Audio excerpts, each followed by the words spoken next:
जीवन माया के पीछे बर्बाद कर दिया, अब आधा जीवन मायापति के पीछे लगा दे।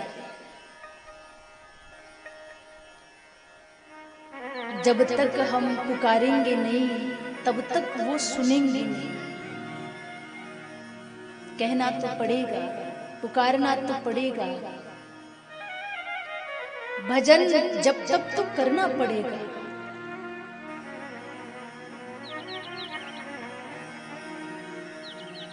भगवान की चर्चा को सुनना और उस कथा का चिंतन करना ही तो भक्ति है।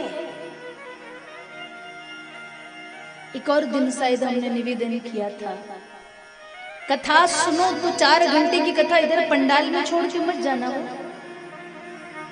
अपने साथ में लेकर के जाना है। जो 4 घंटे सुना है उसको घर के 4-5 घंटे जब काम करे तो मन ही मन चिंतन भी करना है। कथा का प्रसंग कुछ है, कथा का उस प्रसंग का अर्थ कुछ है, भावार्थ कुछ है। अनेक भाव एक एक प्रसंग के प्रकट होते हैं। कब? जब कोई भक्त चिंतन करने वाला मिले। और संत तो कहते हैं कि भगवान बिहारी जी जिस प्रकार टेढ़े हैं ना, उनके भगत भी बड़े टेढ़े हैं, ना सीधी बात करते हैं ना सीधी बात समझते हैं। कई बार तो भक्त भगवान पर बड़ा हक जताते हैं, बड़ा गुस्सा भी करते हैं। कई बार तो भक्तों के मन में एक तर्क भी आ जाता है, हमारे मन में भी आ जाता है, आपके मन में भी आ जाता है। कैसा तर्क?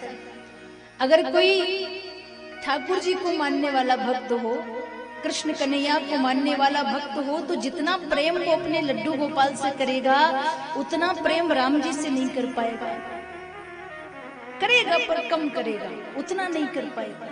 अगर कोई राम जी को मानने वाला है तो वो जितना प्रेम राम जी से करेगा उतना ठाकुर जी से नहीं कर पाएगा।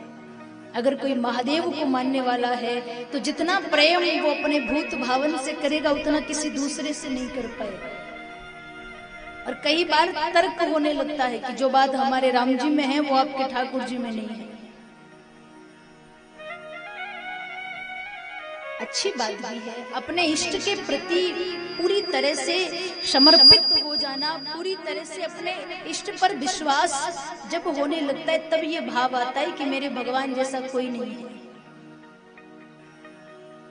महापुरुषों ने भी कहा है, प्रेम सबसे करो, पूजा सबसे करो, पर इष्ट कोई एक बना करके रखो। आधे से ज्यादा काम हमारे क्यों बिगड़ते हैं? हमारे जो इष्ट है ना वो स्थायी नहीं है। कोई भी काम होगा छोटा मोटा लेकर के राम जी के पास जाएंगे, हमारा ये काम हो जाएगा। अगर काम हो जाएगा ना राम जी तो चांदी का या सोने का छत्र चढ़वा दूंगा। 1 महीने इंतजार किया, काम नहीं बना, उसी काम को लेकर के फिर ठाकुर जी के पास चले गए। अगर काम बन जाएगा तो 56 भोग लगवा दूंगा, अन्नकूट करवा दूंगा। वहां भी नहीं बना, श्रीनाथ जी के पास चले गए। वहां नहीं बना तो महादेव जी के पास चले गए। एक काम को करने के लिए हमने 1000 दर बदल दिए तो फिर हमारी भक्ति का भरोसा ही क्या? ये भक्ति नहीं है, ये तो हम अपना स्वार्थ है, स्वार्थ से प्रेम करते। काम बने तो ठीक, नहीं बने तो कोई बात नहीं। घर में बेटे का ब्याह हो तो सारे देवता याद आ जाते हैं, भगवान अच्छे से हो जाए काम, सब अच्छे से निपट जाए, अच्छी सुशील बहू आ जाए, समझदार बहू आ जाए। ठाकुर जी बढ़िया समझदार बहू आ गई ना तो आपके मंदिर में आके इतना किलो का भंडारा करवाऊंगी। अगर बहू कहीं अच्छी नहीं आई तो फिर काहे को करवाए?